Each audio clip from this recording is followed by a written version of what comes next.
if you're a filmmaker or videographer, you know, it's not the camera, it's the story. If you're a business person, it's not the data, the spreadsheets. It's a story of how you do that in collaboration with other people. And so I say that all the time in the studio. The studio is this beautiful filter with knobs and buttons and lights and microphones and instruments. But it is a device. It's a community device to get to where you want to go, and which is the song and arrangement and performance. And that has nothing to do with the knobs and the buttons and the lights, you know. So it was that kind of driving force that just started us down this path in the last, you know, just over 10,000 hours now. You know, it was our 10,000 hours of getting in here and figuring out what we could do in our heads to make that into reality. And so that's kind of what's been going on. And honestly, as we were just discussing earlier, you know, there's not a turnkey solution. You know, any turnkey solution has this depth of process and depth of knowledge. And so we basically were willing to spend the last 5-6 years working on the details to figure that out.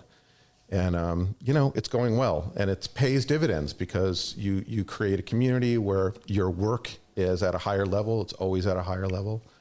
And, you know, you collaborate with people, and, you know, it's a great thing. You just got to wake up and do it every day. That's the trick. Yeah. I'll tell you what, it's a great story. And, you know, just like the Badlees probably weren't an overnight success, I don't know really any business that is. And I think it's the process that really people enjoy more than the outcome. You know, no amount of money is going to, you know, beat that camaraderie that you're discussing that happens right here in the studio.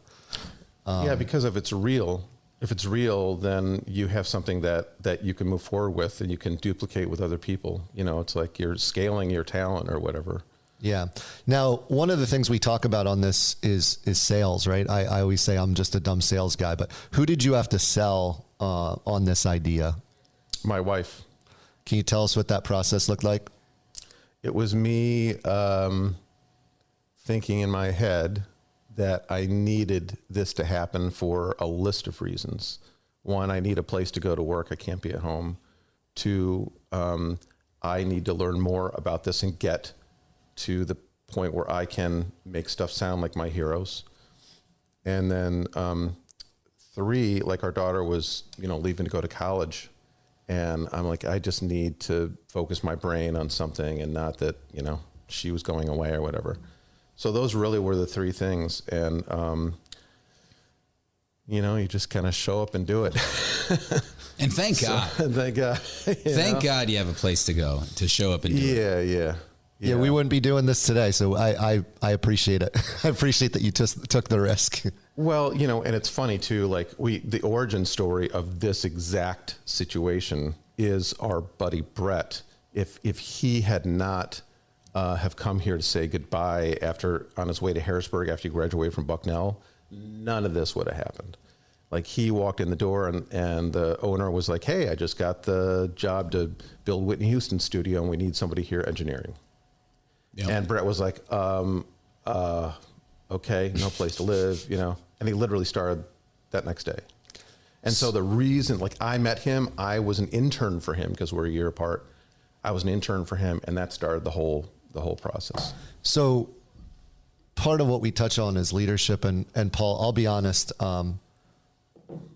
learning your story over the last few weeks, at first, I didn't know who you were when I first met you. Mm-hmm. And I think part of that is because of how humble you are. Yeah, and we don't really kind of walk around with our Badlees shirt on, you know? Yeah, well, you got to realize there's people listening from all over right now. And, you know, I already just connected with you immediately because of how humble you are. Mm-hmm. But can you tell us some of the stories? I mean, you've already talked about names like, you know, Breaking Benjamin, which I grew up literally idolizing.